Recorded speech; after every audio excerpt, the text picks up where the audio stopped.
Сайн байцгаана уу? Бид өнөөдөр 8 дугаар ангийн ногоон ургамал фотосинтез явагдах процессыг туршилтаар баталж, үгэн тэгшдэглээр илэрхийлэх гэсэн 8-2-ын И суралцахуун зорилтын хүрээнд фотосинтез навчинд явагддаг болохыг илрүүлэх хэд хэдэн туршилтын ажлуудыг санал болгож байгаа. Тэдгээр туршилтын ажлуудаас фотосинтез явагддаг болохыг илрүүлэх навчны бүтцтэй холбоотой 2 туршилтын ажлыг хийж үзүүлье.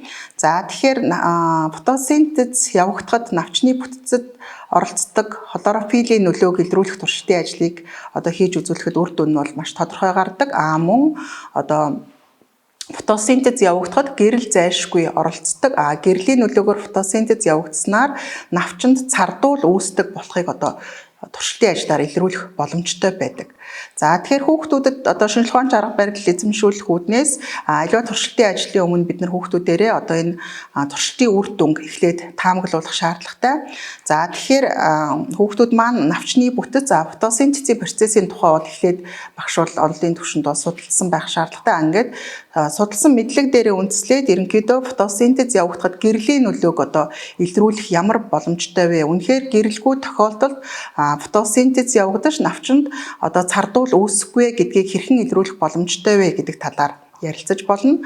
Мөн фотосинтезийн процесст навчинд байгаа хлоропласт түүний найрлаганд байдаг хлорофилийн мөхлөг үнэхээр оролцдоггүй үгүй юу гэдгийг илрүүлэх туршилтанд ямар ургамлыг хэрэглэх боломжтой вэ гэдэг талаар ярилцаад тэгээд жишээлбэл энд тавьчихсан байгаа энэ алаг согсоргоныг жишээлбэл хэрэглэх боломжтой. Өөр мөн ийм хлорофилийн мөхлөг байгаа тохиолдолд бол навч маань ногоон өнгөтэй харагдана. Харин хлорофилийн мөхлөггүй хэсэг маань ийм цайвар өнгөтэй харагдана гэдгийг эхлээд сурагчдтай ярилцаж гаргаж ирснийхаа дараа тэгвэл хлорофилийн мөхлөггүй хэсэгт нь фотосинтез явагдаагүй гэдгийг бол батлах боломжтой гэдэг энэ туршилтандаа бол жишээлбэл ийм алаг ургамлуудыг ашиглах боломжтой байдаг.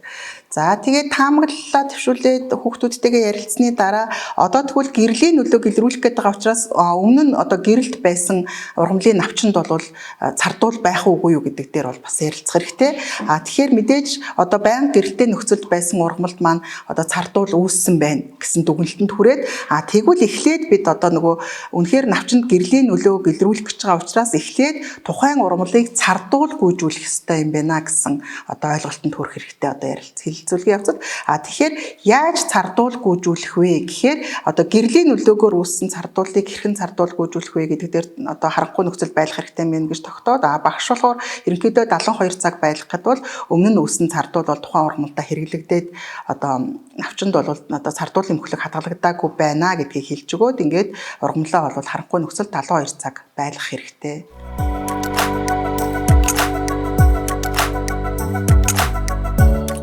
За бид 72 цаг харанхуй нөхцөлд байлгаад цардуул гүйжүүлсэн ургамлаа шкафнасаа гаргаад тэгээд бид фотосинтез маань гэрлийн нөлөөгөөр явагддаг болохыг илрүүлэхийн тулд цардуулгүй болсон гэж бидний үзэж байгаа ургамлынхаа навчнаас сонгож аваад хар өнгийн цаасаар бүрнэ гэдэг маань гэрэл нэвтрүүлэхгүйгээр ингээд навчаа бүрээд үүнийгээ бид яах ёстой вэ гэхээр 72 цагийн хугацаанд нарны гэрэлд тавина.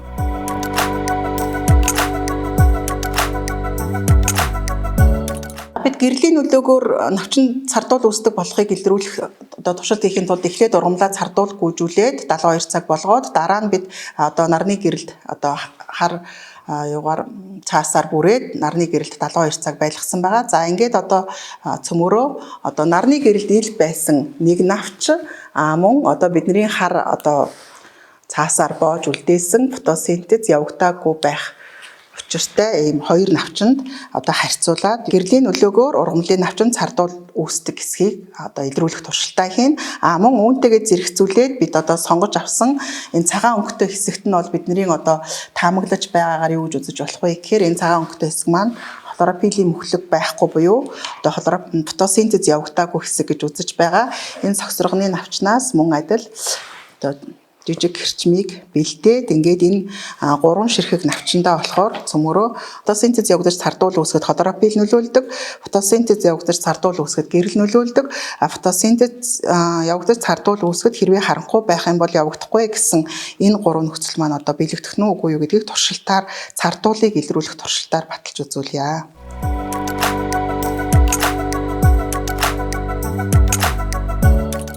За навчин фотосинтезийн үр дүнд цардуул үүссэн болохыг илрүүлэх одоо бидний туршилтын ажилд бол ерөнхийдөө бол хэд хэдэн багаж хэрэглэгдэнэ. За тэгэхээр хамгийн түрүүнд бидэнд юу хэрэгтэй вэ гэхээр одоо спиртэндийн шаардлагатай. За спиртэндийн дээрээ бид нэг уусмлаа халаах учраас трипод буюу тулгууртай одоо тавиур хэрэгтэй. Мөн асбестын тор бол зайлшгүй шаардлагатай байгаа. За ингээд асбестын тороо спиртэндийн дээрээ тавиад ингээд багчаа огсорчин. За мөн биднэрт хуруу шилнүүд хэрэгтэй. Тэгэхээр хуруу шилнүүд маань хуруу шилний тавиур дээр байж гэнэ гэсэн үг. За усныхаа температурыг хэмжих тохиолдолд бол бид нар юу хэрэглэж болох вэ гэхээр энэ термометрийг бол хэрэглээд усны температураа үзэж болно. За тэгээд хуруу шилэндээ нөгөө навчнуудаа өөр навчнууд хийх учраас бид нар заавал хуруу шилэн дээрээ тэмдэглэгээ тавьсан байх хэрэгтэй. Тийм учраас бидэнд энэ арилдаггүй маркер хэрэгтэй байгаа. За мөн төрөл бүрийн хэмжээтэй шилэн сканууд хэрэгтэй байж болно. За тэгээд цардууд бид нэр илрүүлэх гэж байгаа учраас йодын уусмал зайлшгүй шаардлагатай. За тэгээд тухайн одоо илрүүлэх навчаа тавихын тулд бид нарт юм цагаан тайл бол хэрэгтэй. За тэгээ халуун уусмалтай одоо хуруу шилтэй ажиллах учраас зайлшгүй хуруу шилний хавчаарууд хэрэгтэй. Мөн одоо пинцет ашиглаад нөгөө навчаа уусмалдаа хийх уусмалдаасаа гаргаж авах тэр үйл ажиллагаанд пинцеттэй ашиглаж болно. За мөн одоо нөгөө уусмлаа болоод хэмжиж авахын тулд биднэрт тариур байж болно. Одоо хэмжээстэй эсвэл одоо хэмжээстэй скан ашигласан ч болно гэсэн үг. За мөн эцэст нь нөгөө навчиндаа илэрсэн цардуулыг илрүүлэхийн тулд зайлшгүй нөгөө томруулагч шил байх юм бол цардуулын мөхлөг маань илүү сайн харагддаг байгаа. За тэгээ энэ туршилтын ажилд бол 96% этанол хэрэглэгддэг байгаа. Тэгэхээр этанол маань одоо шатамхай шинж чанартай химийн бодис учраас хүүхдүүд одоо сурагчид яг энэ тохиолдолд бие даан ажиллаж байгаа тохиолдолд энэ этанолтой бол болгоомжтой харьцаж аюулгүй ажиллагааны дүрмийг сайтар баримтлах шаардлагатай байдаг. Мөн халуун устай одоо ажиллаж байгаа учраас халуун устай ажиллаж байгаа тэр процесс нь бол туршилтын ажил эхлэхээс өмнө зайлшгүй хүүхдүүдтэй сануулж хэлээд болгоомжтой ажиллах одоо тийм зааврыг багш заавал өгсөн байх ёстой. Спиртэн дэнтэй ч гэсэн мөн адил болгоомжтой ажиллах шаардлагатай. Тэгэхээр бид нөгөө навчин одоо бол бидний яг хийж байгаа ажил маань юу болж байна гэхээр одоо цардуул яг энэ навчинд хэр байна вэ гэдгээ бол илрүүлэх туршилтаа хийх болно. За тэгэхээр навчинд одоо энэ маань харанхуйд байсан, гэрэлтээд байсан, алаг гэсэн 3 навчинд цардуулаа илрүүлэх туршилтыг хийхин тулд эхлээд бид энэ 3 навчаа гуруулангийн буцалж байгаа халуун усанд хийгээд ойролцоогоор 1-2 минут байлгах шаардлагатай байдаг. За тэгээд тэр 1-2 минут одоо навчийг эхлээд халуун усанд байлгаж байгаагийн шалтгааны талаар сурагчдтай мөн одоо ярилцах юм бол одоо тэдгээр түүний шалтгаан нь бол сурагчдыг бас одоо энэ навчны бүтцийн талаарх мэдлэгээ сэргийн сануулах тийм одоо боломж өгдөг байгаа. За тэгээд спиртэнд ингээ хасаагаад усаа бол тавиад энэ усаа буцалгана гэсэн үг. За ингээд ус маань ерөнхийдөө бол буцлаад эхлэхээр бид нар усныхаа температурыг бас хэмжиж болно. Хэмжихдээ мэдээж нөгөө савны хананд хүргэхгүйгээр тий. За тэгээд ерөнхийдөө 80-аас 90 градусаас дээш буцалж байгаа ус бол одоо хангалттай гэсэн үг. За тэгээ яг энэ туршилтын маань энэ процесс болохоор за 92 градус тийм ээ. Энэ процесс маань ямар одоо шалтгаантай вэ гэдэг дээр бол хүүхдүүдийн анхаарлыг төвлөрүүлээд асууж ярилцвал илүү сайн байдаг. Яагаад вэ гэвэл буцлаж байгаа халуун усанд навчийг хийгээд тийм ээ. Одоо сонгосон 3 навчаа хийгээд за тэгээд ерөнхийдөө ойролцоогоор 1-2 минут гэсэн тийм ээ секундомерээр ажилуулад ингээд навчаа бол буцалгана гэсэн үг.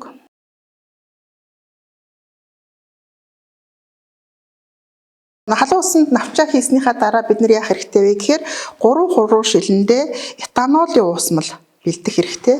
За тэгэхээр би энд ойролцоогоор 12 мл этанол соруулж аваад хуруу шилэнд хийгээд 3 хуруу шилэнд хийгээд за тэгээд тэдгээр Игээ хуруу шилэлнүүдээ 1 2 3 гэж тэмдэглэчээ. Тэгэхээр бидний 1-р хуруу шилэнд бол одоо нөгөө алаг навч маань орох хэвээр.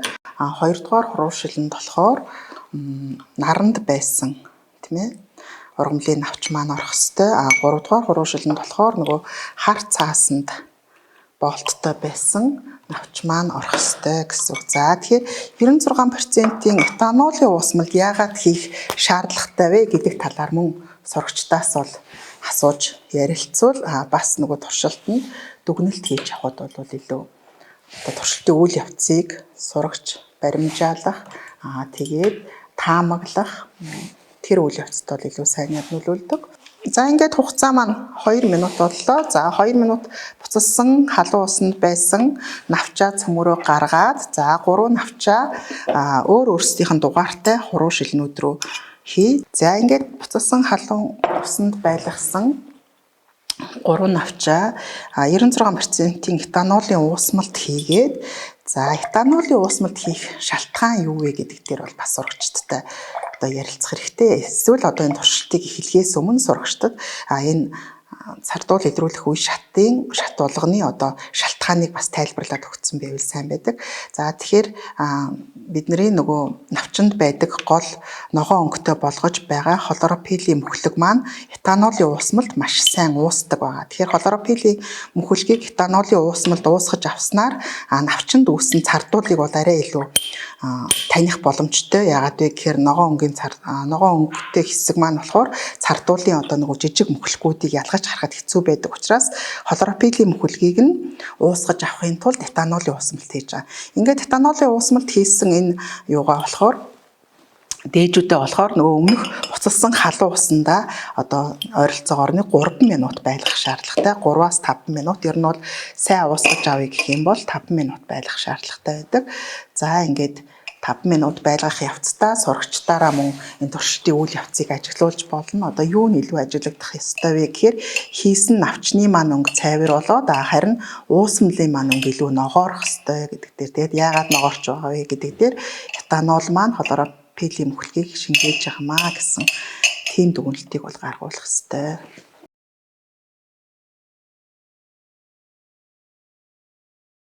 За ингээд халуун усанд 3 минут 30 секунд байлгасан аюугаа навчнуудаа одоо этилийн спиртийг бол хасгаад навчаа гаргаж авах хэрэгтэй. За ингээд та бүхэн ажиглаад харах юм бол ерөнхийдөө нөгөө ногоон өнгийн навчнуудын маань ногоон хэсэг бол уусмал руугаа ороод навчнууд маань ихэвчлэн цайвар өнгөтэй болсон байгааг бол харж байгаа. Тэгэхээр нөгөө навчинд байсан хлоропилийг этанол маань маш сайн уусгасан байна гэсэн үг. Халуун ус бэлдсэн байх шаардлагатай. Тэгээ бэлдсэн халуун усандаа навчаа хийгээд зөөлдрүүлэх шаардлагатай байдаг. За тэгээд энэ халуун усанд сая этанолоос гарахтаа бол маш юм хатуу усан навч орж исэн бол халуун усанд орсны дараа зөөлрсөн байна. За одоо тэгэхээр цөмөрийн бэлэн болсон навчнууд дээрээ йодын уусмал тусаагаад хэрвээ йодын уусмал тусаахад одоо энэ навчинд маань цардуул байх юм бол тухайн цардуултай уруулд ороод цардуулын мөхлөгтэй уруулд орсноор мэдээж ямар өнгө үүсэх вэ гэдгийг бол йодын уусмал тусаахаас өмнө сурагчдаараа таамаглуулад ярилцаж болно тийм ээ. За одоо ингэ бидний туршилтын үр дүнгээс бид хамгийн түрүүн олж харах ёстой зүйл маань юу юм бэ гэхээр хамгийн их цардуул агуулсан навч аль вэ гэдэг дээр ярилцсан тийм ээ. Тэгэхээр шууд одоо бидний харагдаж байгаагаар бол нөгөө гэрэлт 72 цаг цардуул гүйжүүлсний эцэст гэрэлт байлгасан навчинд маань бол маш их хэмжээний цардуулын мөхлөг байгаа учраас одоо шууд ингээд хар хөх өнгөтэй болсон байна. Тэгэхээр гэрлийн нөлөө бол фотосинтезийн үр дүнд цардуул үүсгэж шууд нөлөөлдөг юм байна гэдэг нь бол энэ голын навчин дээр маань харагдаж байна гэсэн үг. За энэ захын навч маань болохоор ямар навч вэ гэхээр бид нөгөө цардуул гүйжүүлсний дараа 72 цаг хар одоо цаасан болттой байсан навчинд маань бол цардуулын хэмжээ бол энэ наранд байсантайгаа харьцуулах юм бол хамаагүй бага байна. Тэгэхээр энэ маань юу гэсэн үг юм бэ гэхээр фотосинтезийн үр дүнд цардуул үүсгэхэд гэрэл зайлшгүй шаардлагатай гэдэг нь бол харагдаж байна гэсэн үг. За харин бид энэ алга навчны голын хэсэг бол хлорофиллийн мөхлөггүй маа. Хлорофиллийн мөхлөггүй учраас энд ямар нэгэн байдлаар энэ голын цагаан хэсэг дээр бол фотосинтез явагдаж цардуул үүсэхгүй гэдгийг батлах ёстой гэсэн үг. Хэрвээ энэ хоёр захын хэсгийн хлорофиллийн мөхлөг этанолд сайн ууссан бол бид нар бас яг үүнтэй адилхан үр дүнг бол харах боломжтой байсан гэдэг талаар бас сурагчдад тайлбарлаа. Тэгээд фотосинтез явагдахад бол хлорофиллийн мөхлөг зайлшгүй шаардлагатай байдаг юм байна. Байхгүй тохиолдолд энд ямар нэгэн цардуул үүсдэггүй юм байна. Тэгээд гэрэл бол зайлшгүй шаардлагатай байдаг юм байна. Гэрлийн нөлөөгөөр цардуул үүсдэг юм байна. Хэрвээ харанхуйд байх юм бол фотосинтезийн үр дүнд цардуул үүсэх боломжгүй юм байна гэдгийг энэ туршилтын үр дүндээр хүүхдүүдтэй тайлбарлаад тэгээд фотосинтезийн процесст зайлшгүй шаардлагатай хоёр нөхцөлийг илрүүллээ гэж үзэж болно. Та бүхэн ийм энгийн туршилтуудыг ашиглан фотосинтез явагддаг болохыг 8 дугаар ангийн сурагчдад ойлгуулах боломжтой. Тэгээд эдгээр туршилтыг хийж ашиглаж үзээрэй.